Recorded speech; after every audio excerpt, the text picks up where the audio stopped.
Welcome, ladies and gentlemen, to another episode of the On Becoming Legend podcast. Here we talk about all things legacy. We primarily do this by looking back at the inflection points in our lives, learning the lessons, and living those forward. I'm your host, Rory Miller, and every week I bring you new content that's designed to help you live your life in such a way that history cannot ignore you. During every episode, you get real stories and tactical advice from myself as well as others, in the hopes that our mistakes and the lessons we learned will help you get results even faster in your own life. Now, in the upcoming weeks, we do have some awesome interviews lined up, so you want to stay tuned for that. Subscribe to the channel. Make sure you're getting notified about those. But this week, I want to break down something I refer to as the evolution of legendary. This is a framework that I think about in terms of how to go from where you are today to living a life that is truly legendary. And it's a 3-step process, and I'm going to break each of those steps down for you. Now, the progression for me starts with becoming the hero in your own story. The next step is becoming a warrior for your own cause, and then the last is a legend in your own right. But the tricky thing about living a legendary life is that you don't actually get to choose if you're legendary. The people that survive you decide whether or not they're going to keep your memory alive based on how much you impacted their life. However, there are actions you can take to live a legendary life. So let me say this more clearly. You can choose to live a legendary life. You cannot choose whether or not you are a legend, because becoming legend requires that people after you remember you and keep your memory alive. So I hope that makes sense. But we're going to focus on the actions. This framework is all about how the actions you need to take in order to live that legendary life. And the intent, obviously, is that in doing so, you will have such a positive impact, such a massive impact on the people around you that they'll keep your memory alive. So I hope that makes sense. So let's start with becoming the hero in your own story. The textbook definition of a hero is a person who is admired or idealized for courage, outstanding achievements, or noble qualities. For me, becoming the hero in your own story is about one simple step: answering the call. Having the courage to listen to your inner voice and taking inspired action in pursuit of the things that matter to you. For most of us, the way that this is most clearly manifested is in being willing to turn away from convention and tradition and to chart your own course. Now, I want to be clear. I'm not saying that there's anything wrong with the way that conventional things are done or the way that tradition operates. They're not inherently bad things. There's nothing wrong with becoming a doctor because you come from a family of doctors and you love medicine and serving people and doing those things. There is something wrong with becoming a doctor because you come from a family of doctors when you really wanted to be a park ranger or an entrepreneur or a stay-at-home parent or whatever. There's nothing wrong with doing things the way that they've always been done unless you want to do them differently. For most of us, living the life that we dream of requires being willing to turn away from convention and tradition and chart our own course. And that's only going to get increasingly so because we have more options now than we ever did before. 150 years ago, you didn't have unlimited options in terms of the occupations or the life that you could live. There were tons of limitations. Now, in 2020, the options are almost limitless. There are new types of roles and money-making opportunities and occupations and jobs that never existed even 5 years ago, let alone 50 years ago. And in order for you to live a legendary life, the first step is being able to tune in to your inner direction, to listen to that voice inside you, and to take action in pursuit of the things that you want to be doing. Now, if we look back at folklore and mythology, most hero stories follow a framework that's called the hero's journey. It's just a template that people have identified based on looking back at these myths and legends. But my argument is that we are all on our own hero's journey. Now, I'll sum it up like this for you. Joseph Campbell is one of the primary people in discovering the hero's journey. He lays it out pretty well. A hero ventures forth from the world of common day, that's where you are now, into a region of supernatural wonder. Fabulous forces are there encountered, and a decisive victory is won. The hero returns from this adventure with the power to bestow boons to his fellow man. So the hero answers the call, departs from tradition, goes off into this supernatural adventure, encounters fabulous forces, wins, and then comes back a changed person with the power to bestow good things to his fellow man. But the first step in the hero's journey, and in our own hero's journey, is the call to adventure. That call to depart from convention and tradition and follow your own inner guidance. This is quite literally the journey into the unknown. Because if you think about the way that all of the positive influences in your lives lay out the path before you, whether it's culturally or just from your family or coaches or whatever, all of that is the known. You go to school, you graduate. You go to college, you graduate. You get a job, maybe this job, you marry. You might marry this kind of person. Some cultures it's set up for you. So the call to adventure is quite literally your journey into the unknown. You are saying, I no longer wish to be on the path that's laid before me. Everything that's known, I'm going to step off into the unknown. But the good news with that is that as soon as you enter the unknown, your transformation begins. Because now, all of the things that were decided for you, you now have to figure out on your own. You're in the realm of the unknown. You have to come up with the answers. You have to become the person that can figure these things out and solve these questions and be a solution to all the problems that you have. You simply cannot depart from convention and tradition in pursuit of your inner calling without becoming a different person. And that's what being the hero in your own story is. It's just saying, I'm going to be self-directed and I'm going to live my life the way that I want based on the things I value.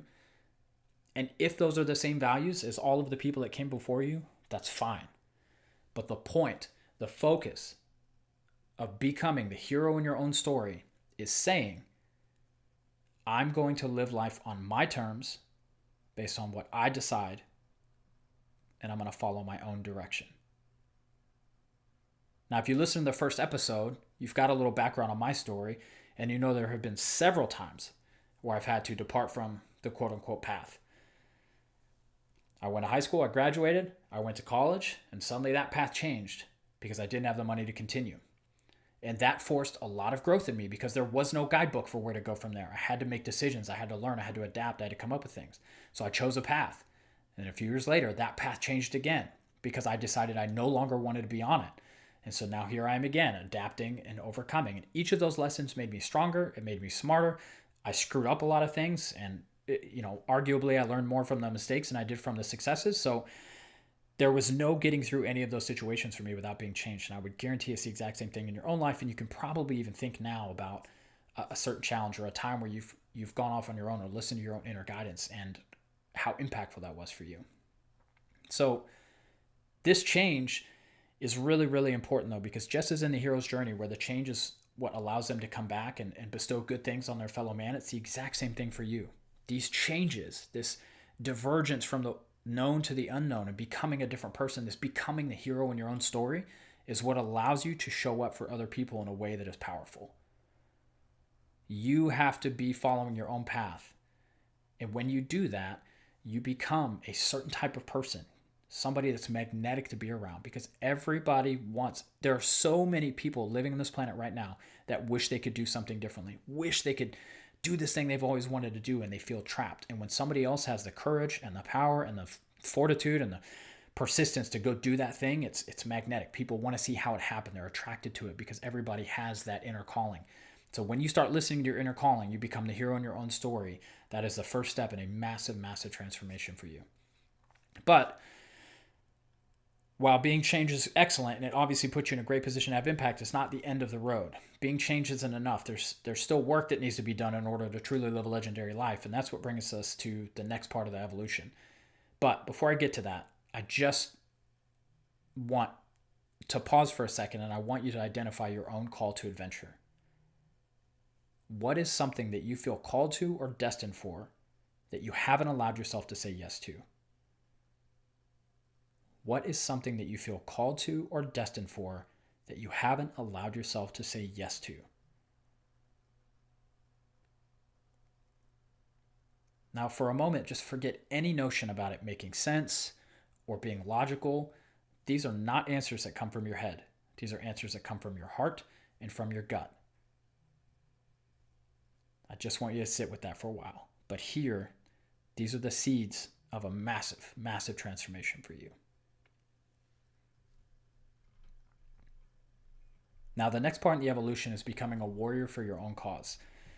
And the textbook definition of a warrior is a brave or experienced soldier or fighter. I think there's a lot more to it than that. An experienced fighter could just be a brawler. They could be a street fighter. They could be a mercenary. That doesn't really, for me, there's something about warrior that it encompasses 4 things that I'm going to share with you now. Number 1, warriors fight for something. A person who fights for nothing is just that. They're a fighter, a brawler.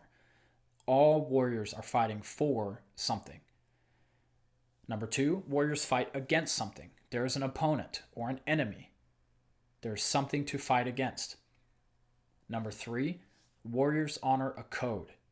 They operate under strict guidelines like discipline, honor, commitment, loyalty, integrity. No matter where you look into cultures that are known for their warriors, there's always a code that they operate under. And number 4, warriors devote their strength to others. They put their lives on the line in defense or protection of the things that they love. So knowing that, what is your cause? This is all about becoming a warrior for your own cause. What is your cause? What will you fight for? Now that you've identified or started to identify your own call to adventure, will you fight for that?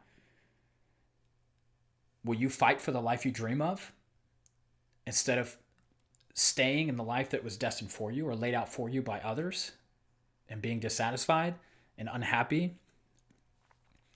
Will you fight for the life that you dream of? Will you fight to become the person that you're meant to be? Not the person you are, but the person you're meant to be. Will you fight for others to have the freedom and the permission and the room to do the same thing? What will you fight against? Tyranny? Oppression? The quote-unquote normal? Mediocrity? If you take a deep look at the things that you are willing to fight for, you'll start to uncover your own personal code, your ethics, your operating system. These are your values. This is what drives warriors. They make value-based decisions. They do what's right, not what's easy. And your values, the things that you identify as you go through these exercises, these are the things that matter most to you. And they should create a system of behavior that aligns with your deepest values. If understanding these things about yourself and identifying these things that matter most to you does not change your behavior, they are not your deepest values. You cannot live out of alignment with the things that you value most and be happy. It is impossible. When you identify your deepest values, you will probably already realize that in a lot of ways you're living in alignment with them. And the areas where you're not, you'll realize that's where most of your anxiety and depression and negative feelings come from, is because you're living out of alignment with what's true to you as a core.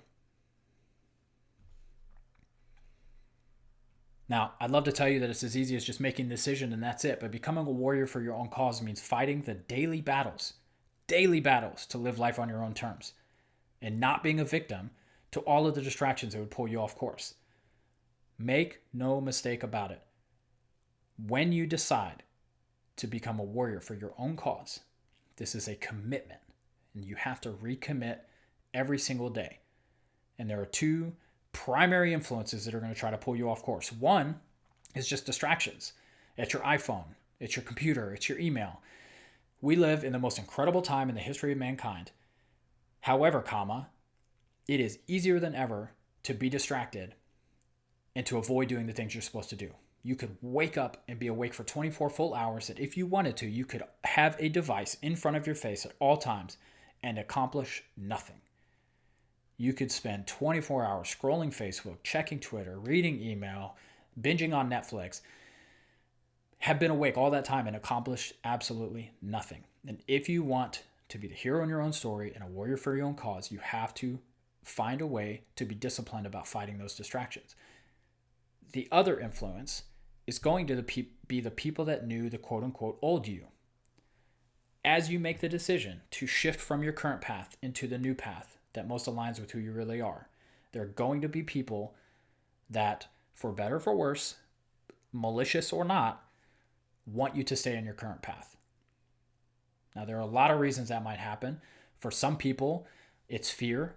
They're worried that if you break with tradition, you might fail, it might be dangerous, whatever. Insert motivation here. There are some people who subconsciously don't want you to do it because it shines a magnifying glass or puts a magnifying glass over the fact that they haven't done it. When you start to live in alignment with the things that matter to you, when you say, I'm willing to break with the way things have been done in my life and go in this new direction, you are proving that it's possible to do that. And it can be convicting to anybody who wants to do that but has not done it yet, or perhaps has excuses in their own mind about why it's not possible. You're proving all that wrong by taking action and going down and charting a new course, and it can be uncomfortable for them. So you need to be aware that there are going to be influences that want to keep you on the path that you're on. And going back to your values, once you've figured out what you value, you just have to decide. Is it important enough to me for these people or these distractions to be satisfied at the expense of me following my inner guidance and charting my own course? Or am I just going to go do it anyway? And it doesn't take a lot of deep thought for you to figure out which one's going to make you a lot happier.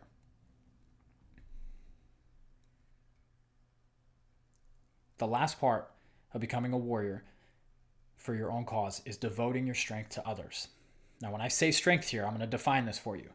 I am referring specifically to your ability to withstand stress or chaos. Your strength in any specific area of your life is measured by your ability to withstand stress and chaos. This could be financial strength, physical strength, relational strength, mental, emotional, spiritual, the list goes on. There are many, many forms of strength. I argue you want to have all of them in some form or fashion. But here's the truth about strength. Strength is not a gift. It is a result. It cannot be bestowed or given to you. It has to be cultivated. And you have to cultivate it. There is nobody else who can shoulder the responsibility for making you a strong person. And you are physically incapable of giving something to someone else that you don't already possess. If you want to be a warrior, if you want to devote your strength to the benefit of others, you have to be strong. And having that strength means you have to develop it on your own. And that takes work, and it's not easy, but the payoff is worth it. Now, giving that strength to others is how you move to the final step in the evolution, becoming a legend in your own right. Again, the textbook definition of a legend is an extremely famous or notorious person, especially in a particular field. Now, I'm going to modify this because I want it to be more accurate and, well, because I can. A legend is someone whose legacy outlives their physical body in the hearts of those who knew them because of the way that they lived their life. A legend is someone whose legacy outlives their physical body in the hearts of those who knew them because of the way that they lived their life. Listen, I said it at the beginning of the show and I'll say it again. You cannot hack being a legend. There's no shortcut. There's no magic pill. There's no quick fix. There's no overnight solution. At the end of the day, you don't even get to decide if your legend outlives you. Whether your life will become legend is up to the people you leave behind and whether they feel compelled to tell the story. All you can do is make the story unforgettable. Living a legendary life is the only solution. All you can do is live your life in such a way that history cannot ignore you, that the people who knew you cannot ignore you, that the story is so good, people can't stop talking about it. Now, I know when we start talking about legacy, that for some people that word can be a turnoff. When we start talking about living a legendary life or becoming a legend, it can start to seem very big, grandiose, and oftentimes sort of off in the distant future. Like maybe that's something I'll get to later. So I'd like to offer a different perspective that is much more actionable today. What if, instead of focusing or thinking about the impact that you're going to have on the world when you think about being a legend in your own right, what if you focused on just being a legend in the mind of a single person? What if you just picked one person who matters to you and asked, how do I need to live my life so that my impact on them would be unforgettable after I'm gone? How can I show up today and every day in such a way that by merely existing, I will be a positive influence? How do I need to behave and act just so that by living my life, I will be an example to others of the right way to live? Living a legendary life doesn't mean that 1 million people need to remember you. And for that matter, if that's your metric, you're probably not going to get there. You think about, look back on history. You could probably name on two hands most of the influences over the last 150, 200 years. There are only a handful of people that are going to reach that status of being, global legends in the sense that we think about. But I argue that that doesn't matter. You don't need 1 million people to remember you. You just need one. I would argue that the parent or teacher that is just focused on a very, very small group of people, just setting up a better life for the kids they teach or their own kids and just equipping them to do it better than they did. That's legendary. You can show up so strongly for those 3 people or 5 people or 30 people that they never forget the positive impact they had with you. They got from you, the good times they had with you, all the memories they made. You can live a legendary life in the memory of a single person. But the foundation for living a legendary life is the same, regardless of whether you're going to impact 1 or 1 million. Being a positive force in one person's life requires the same thoughts, the same habits, the same character as being a positive force in 1 million lives. Once you've dedicated yourself to living in such a way that you'll make a difference for that one person you identified, where you stop after that is completely up to you. It has never been easier in the history of mankind to reach millions of people. So there's nothing saying that you can't reach 7 billion people if that's your goal. But starting with a focus on one will ensure that you have the foundation set up to be able to impact those 1 million people.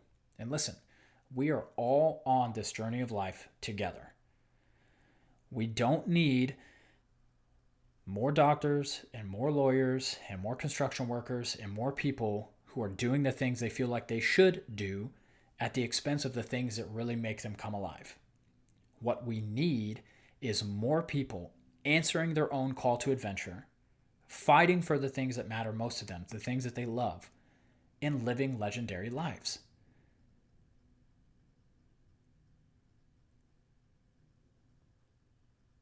I hope I've been able to really make this framework make sense for you. We talked about becoming the hero in your own story, becoming a warrior for your own cause, and becoming a legend in your own right. And if you want to take this and do something about this today, my challenge to you would be to focus on the power of one. There's 2 things about this that I think are super powerful. One is that it forces you to become very present in the moment. And 2 is that it forces you to start laying the foundation for living a legendary life. And when I talk about being present in the moment, what if you focused on being a legend for whoever you're talking to? It doesn't matter if it's the checkout person at Kroger or the person that's making your food at the restaurant or the person that's waiting on you. It doesn't matter. What if you just focus on every time you interact with somebody, you are going to be a positive force for good in that person's life? Remember, we talked about warriors devoting their strength to others. I guarantee you, everybody you talk to is going through something. You might be able to have a positive influence on them financially, mentally, emotionally, spiritually. There's probably something you could do that would cost you nothing that would have a positive impact on that person's life. But you have to be present in the moment in order to identify those opportunities and realize how you need to show up for that person. But the habit is just that. It builds the habit. It builds the muscle memory of you living in a different way. And the secondly is that it builds your foundation, because as you start to try to do these things and reach out and help people, you're going to become aware of your own weaknesses, the areas where you need growth. If you want to give people emotional strength, you have to have it. If you realize that you don't, then you can go cultivate it. And so going through this exercise of being present with the human being that you are with in the moment allows you to start discovering these areas where you still need to cultivate strength. And the tricky thing about strength is that after you have some, you can continue to get more. Because now, once you're giving that strength to people, you might realize, wow, if I had more strength in this area, think about all the additional people I could impact. And so it just starts to create this positive feedback loop. So those are the two benefits of the power of one and building that foundation. And that's all I have for this week. I hope you enjoyed it. I hope you'll take the challenge, go out there and live in a different way. If you like the show content so far, I'd be honored if you leave me a review on your favorite podcast platform, or if you're feeling motivated, on all of them. And if you want to connect with me on social media, I'll put those links in the show notes. And until next time, thanks for listening.